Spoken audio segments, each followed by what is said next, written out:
Kailyn Nicholson.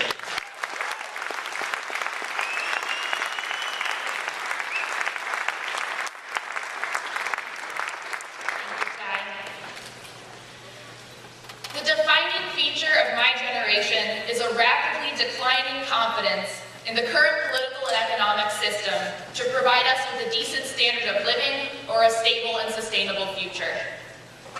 The collapse in the availability of living wage jobs caused by aggressive free trade policies, increasing mechanization of labor, and decades of attacks on unions have forced millions of working-class families to realize that our political leaders are acting not in our interests, but in the interests of an economic elite. Millennials grew up in the shadow of 9/11. I remember the daily news headlines discussing how the US government was lying to the public, torturing people, bombing civilians, and colluding with defense contractors. When Obama was elected in 2008, the first Black president in US history, promising a new era of hope and change, we were overwhelmed with joy and relief. We truly believed that his administration was going to answer the violence, racism, and corporate cronyism that had dominated the political landscape during our formative years. Imagine then our confusion when Obama's first major act as president was to bail out the Wall Street banks that had just plunged our country into a major recession without even fighting for serious reforms or relief for the millions of families who were losing their homes, their jobs, and their life savings.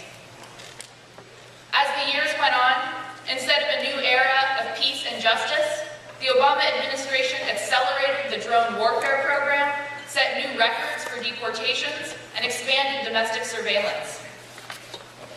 We left for college knowing that the cost of a degree required us to take out loans we could not fathom repaying, all while reading news headlines about record-breaking corporate profits and an increasing share of the world's wealth concentrated in the hands of a tiny group of billionaires. This is the experience of my generation. These experiences have driven millions of people to the conclusion that a radically new direction is needed to raise our standards of living. Some of those people have fallen victim to right-wing ideas that rely on the myth of scarcity to justify limiting competition for living wage jobs by returning to traditional gender roles, shutting our borders to immigrants, and imprisoning anyone who steps out of line. But if you look at the cold, hard facts, scarcity and poverty are completely artificial creations of capitalism, caused by a pooling of wealth at the top of society. They are not natural limitations of our material world. Right-wing ideas are held by a minority in our country, but not an insignificant one. They pose a real and immediate danger to the safety of marginalized groups and to our ability to bring together the strongest possible coalition of working-class and oppressed people to present a united resistance to the agenda of the political and economic elite. It is incumbent upon us to offer a different direction out of the wreckage of capitalism, not backwards to more prejudice and inequality, not in circles with empty promises of hope and change, but forward with concrete policies that lead to a society organized not to maximize profit, but to use the vast wealth and resources of this world to liberate humanity from the unnecessary misery of poverty, war, and exploitation.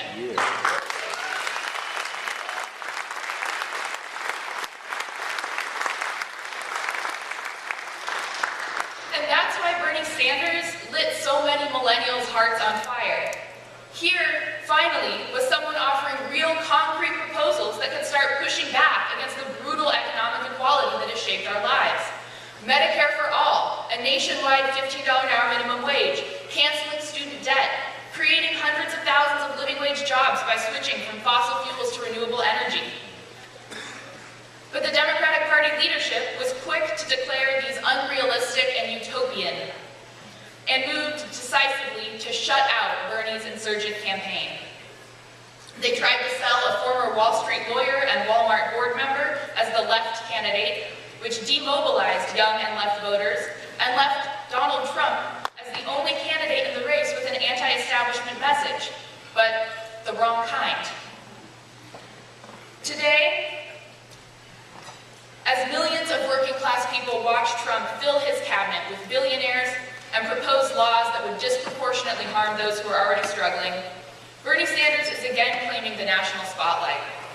Right now, he has the highest popularity numbers of any politician in the U.S. by a significant margin. Medicare for All bill has received standing ovations in economically disadvantaged red states like West Virginia.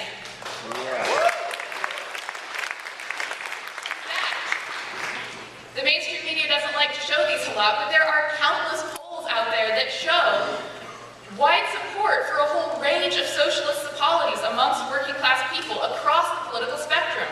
There is 73% support among voters for a transition to more renewable energy sources. There is 72% support for paid family leave to be available for all parents and families in the United States.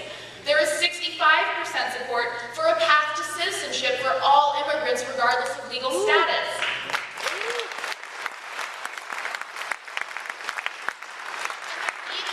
There's even 52% support for raising the federal minimum wage to $15 an hour.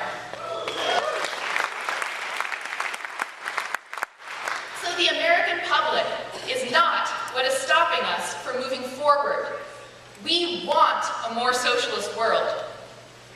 What is stopping us from enacting socialist policies is the fact that we don't actually have democratic control over how the wealth and resources are distributed in any sector of our economy that's dominated by for-profit corporations, which is all of them.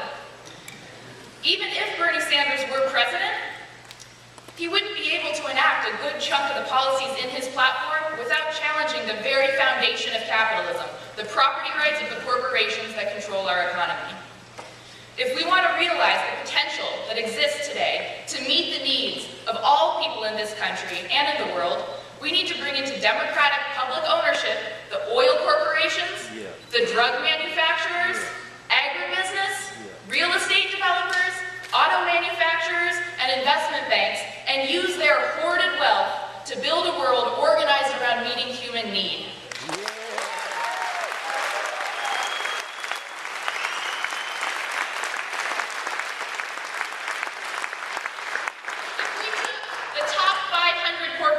Into democratic public ownership, we could make every job a living wage job and every worker a union member.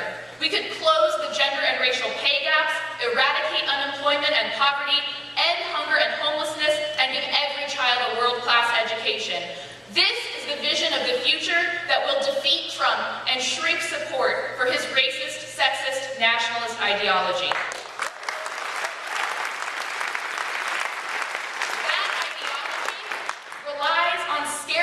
To pit us against each other. But we need socialist policies to show that scarcity does not have to exist. May 1st is a national day of resistance to the Trump administration, and an enormous opportunity for us, students, workers, seniors, ordinary people, to show that we have the power to disrupt business as usual, and for us to use socialist ideas to energize and orient the anti-Trump movement in a way the Democratic Party cannot. Socialist ideas have the power not only to defeat Trump, but to transform the world. And here in Seattle, we have a huge opportunity to set examples for the rest of the country on how to build a strong anti-Trump movement with a socialist backbone. And the speakers after me will be giving examples of exactly how we can do that in the coming year. I look forward to seeing all of you here at UW and across the city out in the streets on May 1st. A socialist world is possible.